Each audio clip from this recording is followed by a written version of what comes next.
நாங்கள் கேட்க வந்த கூட்டமே தவிர கடிக்க வந்த கூட்டங்கள் இல்லை.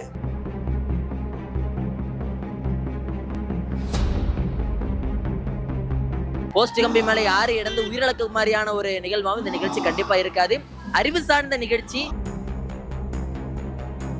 எங்களுக்கு 1000 ரூபாய் தராங்க மாசம். ஆனால் நாங்கள் இலவசமாக பஸ்ஸில் எங்களுக்கு பாதுகாப்போடு நாங்கள் போயிட்டு வரோம். எங்களுக்கு எந்த பிரச்சனை, அதனால் நாங்கள் ஐயாவுக்கு தான் நாங்கள் போடுவோம்.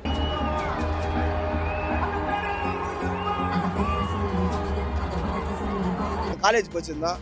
மாதம் 1000 ரூபாய் காலேஜ் போட்டு விட்டாரு. எங்கள் மம்மி வேலை செய்கிறாங்க, அவங்களுக்கு மாதம் ஒரு 1000 தராங்க.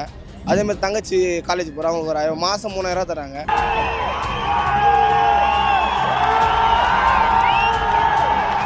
ஆமாண்டா, இது வாரிசு அரசு தான். என்ன ஒன்று கொள்கை வாரிசு அரசு. நான், அப்பா, எங்கள் தாத்தா, அதுக்கப்புறம் என் பையன், அவன் பையன், எல்லாரும் கட்சினா இதான் கட்சி. அது கட்சி கிடையாது, அது வேற ஏதோ சும்மா ஜோக்கர்ஸ் வச்சிருக்கோம். அல்ட்ராசவுண்ட் மிஷினும் வச்சிருக்கோம். ஸோ இப்போ இந்த பேஷண்ட் மாநாட்டுக்கு இப்போ இந்த ஒரு பேஷண்ட் வயிறு வலியோட வராங்கன்னா இங்கேயே நாங்கள் ஸ்கேன் பார்த்தலாம். இப்போ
வணக்கம். இப்போ நம்ம எங்கே வந்திருக்கோம்னா திருவண்ணாமலை, குறிப்பாக திமுக இளைஞரணி வடக்கு மண்டல நிர்வாகிகள் சந்திப்பு. இளைஞர்களுக்கான திமுகவின் பிரமாண்டமான மாநாடு.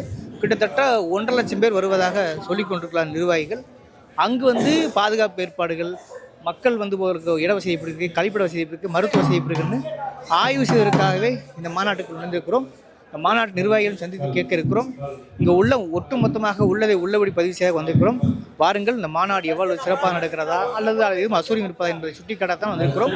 வாருங்கள், இந்த மாநாடு எவ்வாறு நடக்கிறது என்பதை ஒவ்வொன்றாக பார்ப்போம். அறக்காலம் பதிவிற்காக ஸ்பாட் களத்திலேயே நிற்கிறோம். தவம், கேமராமேன் ஹரி. 3 மணி நேரம் உட்காந்துருக்குறாங்க.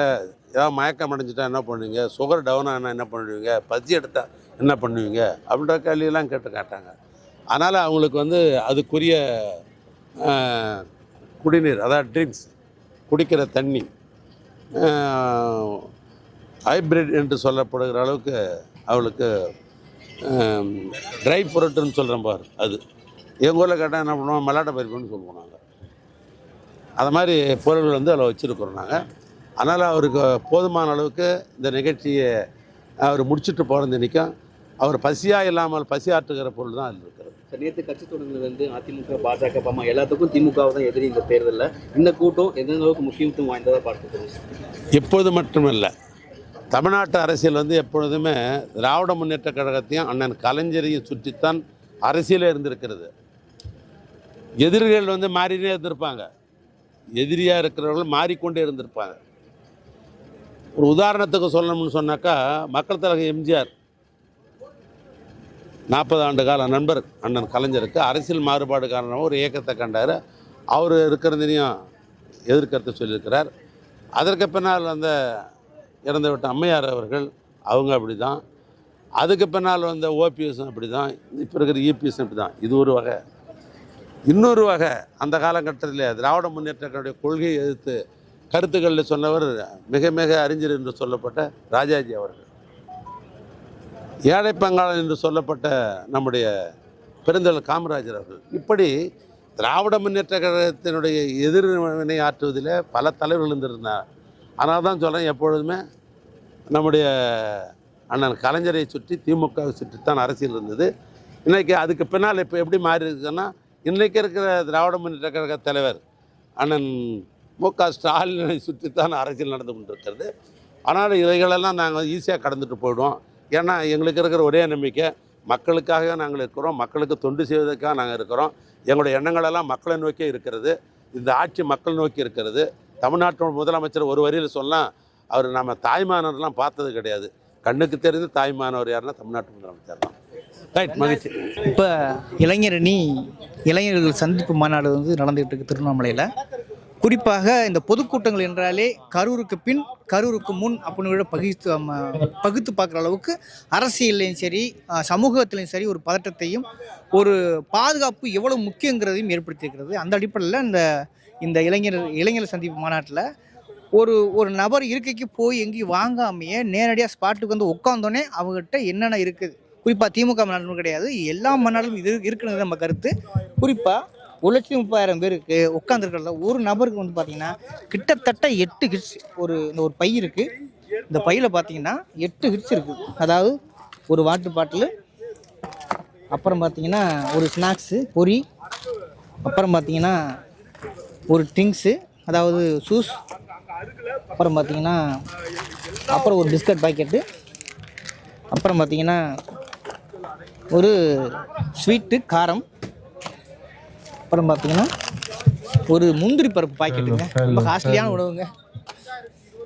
அப்புறம் பார்த்தீங்கன்னா ஒரு கடல மிட்டாய் பாக்கெட். கிட்டத்தட்ட ஒரு 8 வகையான உணவுகளை தண்ணீரோட அவங்க எங்கேயும் நகர்ந்து போக வேண்டிய அவசியம் மாதிரி கொடுத்துருக்காங்க. உண்மையிலே சொல்கிறேன், திமுக மாநாட்டுக்காக சொல்ல, ஒவ்வொரு எந்த அரசியல் கட்சி மாநாடாக இருந்தாலும் அங்கு செல்கிற நபர்களுக்கு பாதுகாப்பும் உரிய கழிப்பிடமும் உரிய மருத்துவ வசதியும் அதுவும் இந்த தண்ணீர் இருக்கிற இது ரொம்ப அடிப்படையான விஷயம் அதுவும் கொடுக்கப்பட்டால்தான் ஒரு அரசியல் எந்த மாநாட்டுக்கும் பொதுமக்கள் யாரும் பயமில்லாமல் அச்சம் இல்லாமல் போயிட்டு வருவதற்கு பெரிய அது உறுதுகோலாக இருக்கும், உறுதியளிக்கப்பட்ட விஷயமாக இருக்கட்டும். எந்த அரசியல் மாநாட்டுக்கு ஆட்சியாலும் இப்படியான பாதுகாப்பு உணர்ந்தால்தான் மக்கள் வந்து ஒரு பய உணர்வு இல்லாமல் எந்த மாநாட்டுக்கும் அரசியல் மாநாடு இல்லை, எனிஒன் ஒரு ஆன்மீக மாநாடு இருந்தாலும் அங்கே போகிறதுக்கான வாய்ப்பு இருக்குது. அந்த வகையில் இந்த மாநாட்டை நாங்கள் பார்த்த ஒரு வியப்பான விஷயம் என்னன்னாக்கா, ஒரு தனி மனிதனுக்கு அடிப்படையில் என்னென்ன அவசியம் தேவை இருக்குன்றதெல்லாம் மருத்துவ வசதி உட்பட கழிப்பற வசதி உட்பட எல்லாமே பதிவு செய்யப்பட்டிருக்கிறது. இதுபோல் திமுக என்று சொல்லவில்லை, எல்லா கட்சியும் அரசியல் மாநாடுகளும் ஆன்மீக மாநாடுகளும் எந்த மாநாடாக இருக்கட்டும் இப்படியான பாதுகாப்பையும் இப்படியான உணவு பாதுகாப்பையும் உறுதி செய்தால்தான் எந்த ஒரு சாமானிய மனுஷனும் ஒரு கூட்டத்துக்கு வருவதற்கு எந்தளிப்பான். அந்த வகையில் கரூர் சம்பவம் என்பது தமிழ்நாட்டு மக்களுக்கு அரசியல் களத்தில் மிகப்பெரிய பாடத்தை கற்றுக் கொடுத்திருக்கிறது. அதன் விளைவாக இந்த மாதிரியான ஒரு பாதுகாப்போட ஒரு மாநாடு நடப்பது என்பதை நிச்சயமாக நம்ம வரவேற்றுத்தான் ஆக வேண்டும். வணக்கம். இப்போ மாநாட்டுக்கு குறிப்பாக இளைஞர்கள் மாநாடுங்கிறனால தொடர்ந்து இளைஞர்கள் வந்து குமிஞ்சிட்டு இருக்காங்க. கிட்டத்தட்ட நம்ம கணக்குப்படி பார்த்தா 1,30,000 மேலேன்னு சொல்கிறாங்க. இளைஞர்கள் நிறையா வந்திருக்காங்க. இளைஞர் முகமாக இருக்குது. ஒரு ஆன்மீகத்தில் நாட்டம் கொண்டு இருக்காரு, மாலை போட்டிருக்காரு. எந்த சாமிக்கு எதுங்க? ஐயப்பனுக்கு மாலை போட்டிருக்காரு. எங்கே பாதுகாப்பு இந்த மாநாட்டில் என்ன ஏற்படுகிறது இளைஞர்களுமே கேட்பாங்க. வந்திருக்கீங்க, எங்கேருந்து வரீங்க? பரணமல்லூர். ஓ சரி சரி. எப்படி இருக்கு? செய்யாரா? ஓகே. இப்போ எப்படி இருக்கு ஏற்பாடுலாம் ரொம்ப சூப்பராக இருக்குது. நம்ம போக்குவரத்து பஸ்ஸு, அங்கே பஸ் பார்க்கிங்கு, நம்ம நடந்து வரதுக்கு போகிறதுக்கு வழி, இங்கேருந்து போகிறதுக்கு நல்லா சேஃபாக போகிறதுக்கான எல்லா ஒரு ஏற்பாடும் பண்ணியிருக்காங்க. அதுக்கப்புறம் சாப்பாடு, குடிநீர், அப்புறம் ரெஸ்ட் ரூம் எல்லாமே சூப்பராக பண்ணியிருக்காங்க. எந்த ஒரு குறையும் இல்லாமல் இளைஞர் அணிகளுக்கு தேவையான அனைத்து வசதிகளும் பண்ணி கொடுத்துருக்காங்க. திமுகவுக்கு நன்றி, தலைவருக்கு நன்றி, உதயநிதி ஸ்டாலின் அவர்களுக்கு நன்றி. கரூரில் வந்து ஒரு 40 பேர் இறந்துட்டாங்க. அந்த சம்பவத்தை வச்சு எல்லா அரசியலுக்கும் ரொம்ப நெருக்கடி ஆகிப்போச்சு. ஆனால் இப்போ இருக்கிற நம்ம திராவிட முன்னேற்ற கழகம் 75 ஆண்டு காலமாக ஆட்சியில் நடந்து கொண்டு இருக்குது. மக்களுக்கு உண்டான என்ன பிரச்சனை, மக்களுக்கு என்ன பண்ணணும், மக்கள் தான் முக்கியம். முதல்ல குறிப்பாக பெண்கள் முக்கியம், ஆண்கள் முக்கியம். அவங்களுக்கு என்ன அடிப்படை வசதி தேவை, எப்படி இருந்தால் இந்த மாநாடு நடத்தினா ஜனங்க பாதிப்பு இல்லாமல் இருப்பாங்க. அதுக்கோசம் முக்கியமானது தண்ணீர், குடிநீர் வசதி மெயினாக, கழிப்பறை மெயினாக, முதல்ல போக்குவரத்து வரவங்களுக்கு போகிறவங்களுக்கு இடைஞ்சல் இல்லாமல் உணவு மெயின். அவங்க டைம் காத்தால உணவு வேணும். அதேமாரி வந்து நேரம் வந்து ஜனங்களை வந்து ரொம்ப வெயிலில் காக்க வைக்கக்கூடாது. அவங்க காக்க வைக்காமல் இருந்தால் சிறப்பாக இந்த இருக்கிற ஒரே ஒரு இயக்கம் திமுக இயக்கம் மட்டும்தான். இனிமேல் சொல்கிறேன், என்னுடைய ஒரு கோரிக்கை, எந்த அரசியல் கட்சி தலைவர் நடத்தினாலும் இதே போல் வந்து மக்களுக்கு உண்டான மக்களுடைய மனதை வந்து உணவுபூர்வமாக புரிந்து கொண்டு அவங்களுக்கு என்ன அடிப்படை வசதி தேவையோ அதை போல் நடத்துங்க. அப்போ தான் வந்து மக்கள் வந்து நல்லா இருப்பாங்க, பாதிப்பு இல்லாமல் இருப்பாங்க. மக்களுக்கு அந்த அரசியல் கட்சி தலைவர் மேலே நம்பிக்கை வரும். இப்பொழுது இவங்க வந்து எங்களுக்கு வந்து நம்பிக்கை ஒரே இயக்கம் திராவிட முன்னேற்ற கழகம் மட்டும்தான். இதை வந்து மக்களுக்கு உண்டான நல்லது என்ன, மக்களுக்கு என்ன பண்ணணும் அப்படின்னு நினைக்கிறது, மக்களுக்கு போய் சேர வேண்டிய இயக்கம் இந்த இயக்கம் தான்.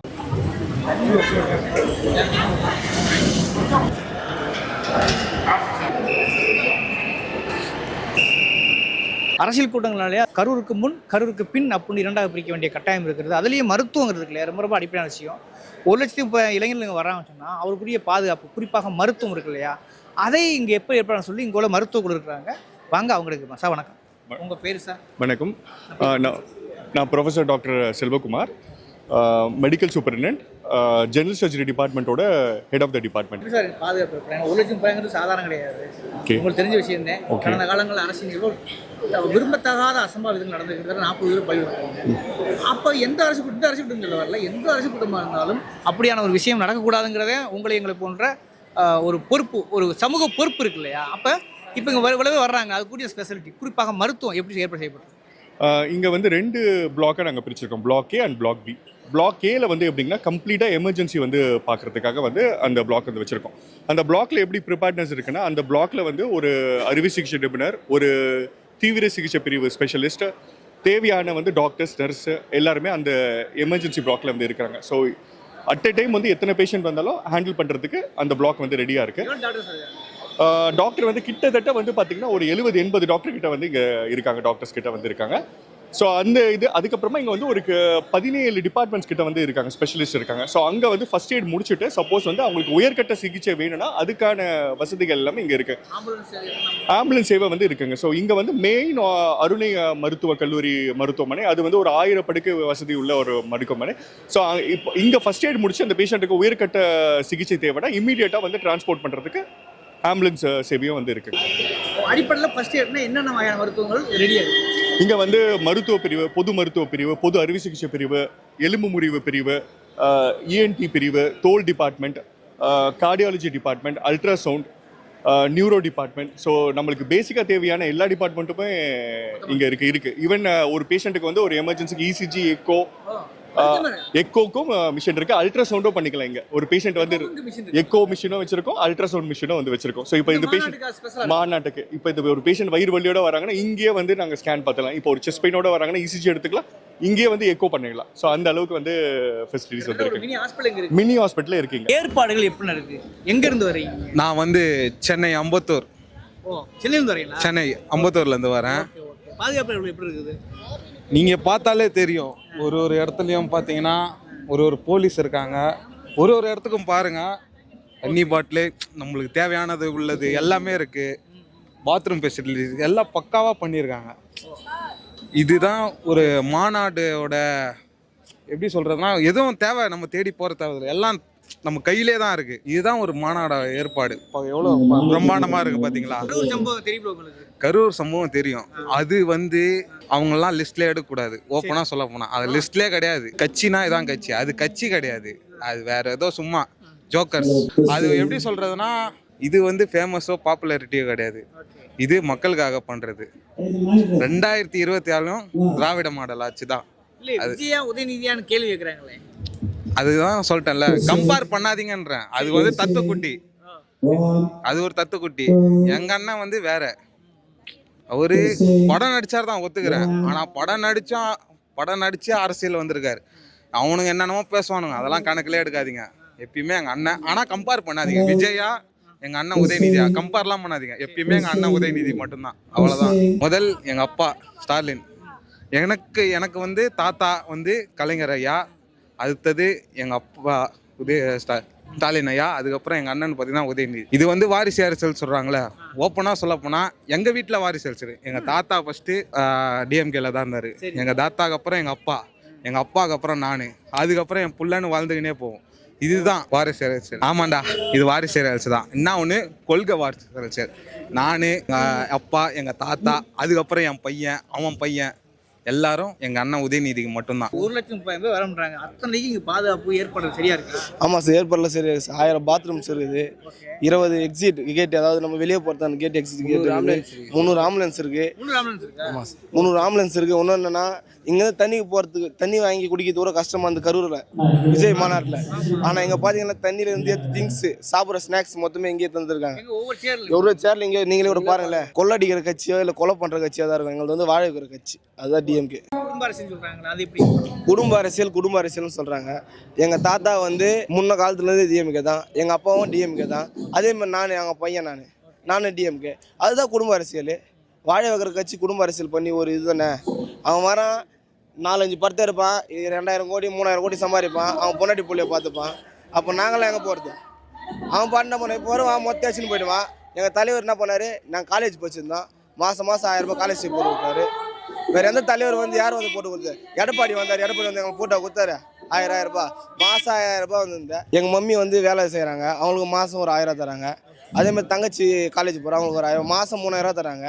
3000 தர கட்சி தான் குடும்ப அரசியல்ன்றாங்க. இவங்க பண்ணுறது அரசியல் தானே. இவங்க பணம் கொள்ளடிச்சிடறாங்க. எங்கே போய் கொள்ளடிக்கிறாங்க? கொள்ளடிக்கிறவன் தான் கட்சிக்கு புதுசாக வரான். அவனை கொள்ளடிக்காத இந்த பார்த்தனா சரி. சொல்லுங்க, எப்படி இருக்கு? நீங்க வந்து பார்த்துட்டு எப்படி இருக்கு? இங்கே பார்க்கறதுக்கு நல்லா தான் இருக்குது. பெண்கள் இப்படி பார்க்குறீங்க முதல்ல உங்களுக்கு? இப்போ எவ்வளோ, நான் புள்ளியாக பிறந்ததுல இப்போ நல்லா ஃபேமஸாக பண்ணிக்கிறாங்க. அப்படியா? இந்த ஊரில் இப்போதைக்கு இந்த மாதிரி நான் பார்த்ததே இல்லை நான். ஆனால் இப்போ என் வயசுக்கு நான் பார்த்துருக்குறேன். நான் எப்பயுமே சாருக்கு தான் எங்களுடைய ஃபேமிலி ஓட்டே. ஆமாம், அப்படின்னா உங்கள் ஓட்டே அவங்களுக்கு தானே? அவங்க ஓட்டே எத்தனை பேர் தடுத்தாலும் எகுத்தாலும் இவருக்கு தான் எங்கள் ஓட்டே. அப்படியா? ஏன், என்ன காரணம்? எங்களுக்கு 1000 ரூபாய் தராங்க மாதம். ஆனால் நாங்கள் இலவசமாக பஸ்ஸில் எங்களுக்கு பாதுகாப்போடு நாங்கள் போயிட்டு வரோம். எங்களுக்கு எந்த அதனால் நாங்கள் வந்து ஐயாவுக்கு தான் நாங்கள் போடுவோம். ஸ்டாலின் ஐயாவுக்கு தான் எப்பயுமே எப்பயுமே நாங்களும் எப்பயுமே ஸ்டாலின் சாருக்கு தான் போடுவோம் ஓட்டு. அதே எதுக்குன்றேன். எதுக்காகனா இப்போ மாதம் எங்களுக்கு 1000 ரூபாய் காசு தராங்க ஃப்ரீயாக. நாங்கள் இப்போ வேலைக்கு போயிட்டு வரோம், பஸ்ஸுக்குன்னு தனியாக 50 ரூபா 100 ரூபா செலவாகும். அதுக்காக இப்போ அது சேவிங்ஸ் தானே. ஒரு 50 ரூபா, அதனால் ஒரு அரிசி கூட வாங்கலாம், 1 கேஜி அரிசி. இப்போ அது சேவிங் தானே. இப்போ ஃப்ரீயாக போயிட்டு வரதால அது எங்களுக்கு யூஸ்ஃபுல்லாக இருக்குது. நிறைய இப்போ லேடிஸ்க்கு வந்து டெய்லரிங் கிளாஸு அது இதுன்னு நிறைய பண்ணி கொடுத்துட்டு தான் இருக்காங்க. அதனால் எங்கள் ஓட்டு எல்லாம் ஸ்டாலினுக்கு தான். இப்போ கிட்டத்தட்ட ஒரு 1,50,000 பேர் வருவதாக சொல்கிறாங்க. குறிப்பாக காலங்காலமாக எப்பயுமே சிறுபான்மைக்கு ஆதரவாக திமுக இருக்குன்றது பொதுப்படியாக உள்ள பொது புத்தி தான். ஆனால் அது உண்மையிலே இருக்கான ஒரு கொஸ்டின் இருக்குது. ஏன்னா இப்போ சிறுபான்மையாக கூடிய ஒரு விஜய் அரசியல் கொண்டாரு. இன்னைக்குள்ள சூழலுக்கு உண்மையை உள்ளதை உள்ளபடி எப்படி பார்க்குறீங்க? உண்மையிலே திராவிட முன்னேற்ற கழக அரசு நம்மளுடைய சிறுபான்மையினர்களுக்கு முக்கியத்துவம் கொடுக்குற, அவங்களுக்கு ஆதரவாக இருக்கிற ஒரு கட்சியாக தான் இருந்துட்டு இருக்கு. பொதுவாக ஒரு நிகழ்ச்சி நடத்தணும், அதுவும் ஒரு 1,50,000 பேர் வர்ற அளவுக்கு ஒரு நிகழ்ச்சி நடத்தணும்னா அந்த நிகழ்ச்சி நடத்துறது சாதாரண விஷயம் கிடையாது. அது அவ்வளவு ப்ரீ பிளானோட எப்படியெல்லாம் நடக்குதுங்கிற அந்த ஏற்பாடுகள் உண்மையிலே நான் உள்ளே வந்து பார்க்கும்போது நான் ஆச்சரியப்பட்ட விஷயம் என்ன அப்படின்னு சொன்னால், ஒவ்வொரு மண்டல நிர்வாகிகளுக்கும், விழுப்புரம் மண்டல நிர்வாகிகள்னா இந்த இடத்துல உட்காரணும், காஞ்சிபுரம் மண்டலம்னா இங்கே, இப்படி அந்தந்த மண்டல நிர்வாகிகளுக்கு அவங்களுக்குன்னு ஒரு இடத்த ஒதுக்கி அவங்களுக்குன்னு அதை செப்பரேட் பண்ணி கொடுத்துருக்கிறது வந்து உண்மையிலே ஒரு நேர்த்தியான ஒரு திட்டமிடலாக வந்து நான் பார்க்குறேன். இந்த எங்கே பார்த்தாலும் தாகத்துக்கு தண்ணி குடிக்கிறதுக்கு தண்ணீர் பந்தல் ஏற்படுத்தி இருக்கிறாங்க. நான் வரும்போதே வந்து நிறைய ஆம்புலன்ஸ் போகிறத பார்த்தேன். நிறைய ஆம்புலன்ஸ்னு சொன்னால் யார் விபத்துக்குள்ளாகி போன ஆம்புலன்ஸ் கிடையாது, அந்த ஏற்பாடுக்காக முன்னேற்பாடுக்காக உள்ளே வந்து நிற்கிற ஆம்புலன்ஸு. அது மாதிரி மருத்துவர் அணி வந்து தனியாக இருக்கிறாங்க. உணவு கொடுக்கறதுக்கு அதுக்கு ஒரு டிபார்ட்மெண்ட் இருக்குது. ஸ்நாக்ஸுக்கு உண்டான ஏற்பாடை வந்து அவங்க பண்ணியிருக்கிறாங்க. நம்ம கரூர் சம்பவம் மாதிரியோ இல்லை அதுக்கு முன்னாடி நடந்த சம்பவம் மாதிரியோ எங்கேயும் சேரோடைய மாதிரியும் இருக்காது. போஸ்ட் கம்பி மேலே யார் இடந்து உயிரிழக்கு மாதிரியான ஒரு நிகழ்வாகவும் இந்த நிகழ்ச்சி கண்டிப்பாக இருக்காது. அறிவு சார்ந்த நிகழ்ச்சி. அது மாதிரி வர்றவங்களுக்கு சமுதாய சிந்தனையும் பொதுநலத்தையும், சுயநலமாக நம்ம வாழ்றாம பொதுநலமாக நம்ம வாழ்றது எப்படிங்கிறத கற்றுக் கொடுக்குற ஒரு நிகழ்ச்சி அந்த நிகழ்ச்சி தான். அது வந்து அந்த குழப்பத்தை உண்டாக்குறது வந்து ஒன்றிய அரசு. அவங்களுக்கும் திருப்பரங்குன்றத்தில் இருக்கிறது முருகன் கோயில், முருகனுக்கும் ஜெய் ஸ்ரீராமன் அங்கே வந்து அவங்க சொல்றதுக்கு சம்மந்தமே கிடையாது. இதை வந்து அவங்க மக்களுக்கு மத்தியில், குறிப்பாக சிறுபான்மையர்களுக்கும் அவங்க நம்ம அவர்களுடைய உடன்பிறப்புகளாக அவர்கள் நினைத்து கொண்டிருக்கிற மற்ற சமயத்தினர்களுக்கும் இடையில கிளாஷ் உண்டாக்கணும், இடையில சண்டை உண்டாக்கணும், சண்டை சித்திரங்கள் உருவாக்கணும் அப்படிங்கிறதுக்காக தான் முழுக்க இது வந்து உருவாக்கப்பட்ட வதந்தி. பாக்குறீங்க ரொம்ப கழகத் தலைவரின் ஏற்பாட்டில் இளந்தலைவரின் தலைமையில் இந்த மண்டல மாநாடு திருவண்ணாமலை நடக்கின்ற மாநாடு எழுச்சி மாநாடாக உள்ளது. நமது தலைவரின் இந்த எழுச்சி பணத்தில் நானும் ஒரு சிறு தொண்டனாக கலந்து கொண்டதில் நான் பெருமை அடைகிறேன். 1 லட்சம் பேருக்கான பாதுகாப்புல இருக்காது. இந்த மாநாடு எந்த விதத்திலும் பாதுகாப்பு குறைவான மாநாடு அல்ல. மிக அருகிலேயே தான் வாகன வசதிகள் செய்துள்ளார்கள். உணவுலேருந்து எல்லா வசதிகளையும் மருத்துவ வசதியாக இருக்கட்டும், உணவு வசதியாக இருக்கட்டும், வந்து போகிற வாகன வசதிகளாக இருக்கட்டும், எல்லா வசதிகளும் வந்து துரிதமாகவும் அதே சமயத்தில் மிக விரைவிலும் பண்ணியிருக்கிறாங்க. இந்த ஏற்பாடு வந்து வேறு எந்த கட்சியிலையும் நடக்கிறதுக்கு வாய்ப்புகள் இல்லை. ஏன்னா இது வந்து சாதனை படைத்த 75 ஆண்டுகால வரலாற்று மிக்க கட்சி. இந்த கட்சியோட போட்டி போகிறதுக்கு எந்த கட்சிக்குமே, ஒரு கிளப்புறாங்களே, அதாவது வந்து ஏடிஎம்கேவே எங்கே இருக்குதுன்னு தெரில. ஏன்னா அதுதான் ஒரு எங்களுக்கு நிகரான கட்சி, அதுவே இப்போ எங்கே இருக்குதுன்னு தெரில. அதுக்கு கீழே இருக்கிற கட்சிகளாம் நாங்கள் விமர்சனம் பண்ணவும் விரும்பலை, அதை நாங்கள் ஒரு பொருட்டாகவும் நினைக்கல. ஸோ இது வந்து எங்களுக்கு நிகர் நாங்கள் தான். இதை வந்து அவரெல்லாம் வந்து நாங்கள் ஒரு பொருட்டாகவே மதிக்கலை, அது நினைக்கவே இல்லை. அப்படி இருக்கிறப்போ நம்ம நினச்சா தானே அவரை வந்து நம்ம மதிக்கிறதுக்கு. அவரெல்லாம் வந்து நம்ம நினைக்கிற அளவுக்கு இல்லை. கரூர் சம்பவத்துக்கு வந்து எந்த விதமான வந்து அனுபவமின்மை தான் இதுக்கு காரணமே. ஒரு கட்டமைப்புன்றது சாதாரண விஷயம் இல்லை. அந்த கட்டமைப்பு ஒழுங்காக பண்ணணும். அதாவது வந்து தாந்தோண்டித்தனமாக வந்தால் தலைவரை பார்க்குறதுக்கு எல்லாருக்கும் ஆர்வம் இருக்கும். அந்த தலைவர் என்ன பண்ணியிருக்கணும், எல்லாமே வந்து கூட்டம் வரும்னா அதுக்கேற்ற மாதிரி நம்ம ஏற்பாடுகளை பண்ணணும். மாவட்ட கழகங்களாக இருக்கட்டும், வந்து மாநில செயலாளர்களாக இருக்கட்டும், எல்லாரையும் வந்து அதை அறிவுறுத்தி வந்து இதை மாதிரி பண்ணணும் அப்படின்றத கட்டமைக்கணும். அதுதான் ஒரு கட்டமைப்பான கட்சியோட இது. ஏதோ தாண்டவத்தனமாக வந்தால் இடமே இல்லாத ஒரு இடத்துல வந்து கூட்டம் வருதுன்னா அதுக்கு ஏற்ற மாதிரி பிளான் பண்ணியிருக்கணும். அதுக்கு வந்து அந்த மாவட்ட நிர்வாகமோ அந்த பொதுச் செயலாளர்களோ தான் பண்ணியிருக்கணும். இது பார்த்திங்கன்னா உங்களுக்கே தெரிஞ்சிருக்கும். இது எந்த விதத்தில் எப்படி வந்தாலும் வந்து போகிறதுக்கு நெரிச்சலே இருக்காத அளவுக்கு ஏற்பாடு பண்ணியிருக்கிறாங்க. இதுதான் ஒரு கட்டமைப்புன்றது. அப்படி இருக்கிறப்போ வந்து அந்த கட்சி வந்து கரூர் சம்பவத்தெல்லாம் இதில் வந்து ஒப்பிடவும் முடியாது, அதுக்கான வாய்ப்புகளும் இல்லை. தற்போது பாண்டிச்சேரியில் ஒரு நிகழ்ச்சி பார்த்துருப்பீங்க. பாண்டிச்சேரியில் வந்து நல்லா நடத்துனாங்கன்னு வந்து நீங்கள் சொல்லியிருக்கலாம். கூட்டத்தை வந்து ஒரு ஐபிஎஸ் அதிகாரியே வந்து கோவப்பட்டு பேசுகிற அளவுக்கு வந்து அந்த நிகழ்ச்சி நடந்திருக்குது. அது மட்டும் இல்லை, ஒரு போலீஸ் அதிகாரியே வந்து 40 பேர் சாவடிச்சிட்டிங்க அப்படின்னு சொல்கிற அளவுக்கு வந்து கூட்டத்தை நடத்தலை. நாங்கள் எதையுமே வந்து நாங்கள் நிர்வாகமோ எல்லாத்துலேயும் வந்து நாங்கள் பக்காவாக பண்ணுவோம். அதே மாதிரி பார்த்திங்கன்னா நாங்கள் வந்து கேட்க வந்த கூட்டமே தவிர கடிக்க வந்த கூட்டங்கள் இல்லை. கடிக்க வந்தோன்னா இப்போ ஒரு அதிகாரி வந்து பேசுகிறாங்க, கட்டுப்போடாத போங்கன்னு சொன்னாங்கன்னா அவங்க கையை கடிக்கிற அளவுக்கு நாங்கள் வந்து விலங்குகள் இல்லை. நாங்கள் மனிதர்கள். நாங்கள் வந்து சாதாரண மனிதர்கள் இல்லை. கலைஞராலும் தந்தை பெரியாராலும் அண்ணாவாலும் வழிநடத்தப்பட்ட திமுக தொண்டர்கள், விலங்குகள் அல்ல. அதையும் தாண்டி நாங்கள் பகுத்தறிவாளர்கள். தளபதியும் இளம் தலைவரின் கட்டுப்பாட்டிலும் நாங்கள் ஒரு கட்டுக்கோப்பான படைகளாக நடத்தி கொண்டிருக்கிற இளைஞர் அணி சார்பில் நன்றி கலந்த வணக்கத்தை உங்களுக்கு தெரிவித்துக் கொண்டு விடைபெறுகிறேன். நன்றி, வணக்கம்.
திருவண்ணாமலை மாவட்ட திராவிட முன்னேற்ற கழகத்தின் சார்பாகவும் இளைஞரின் சார்பாகவும் இதை அவருக்கு நாங்கள் அளிக்கிறோம்.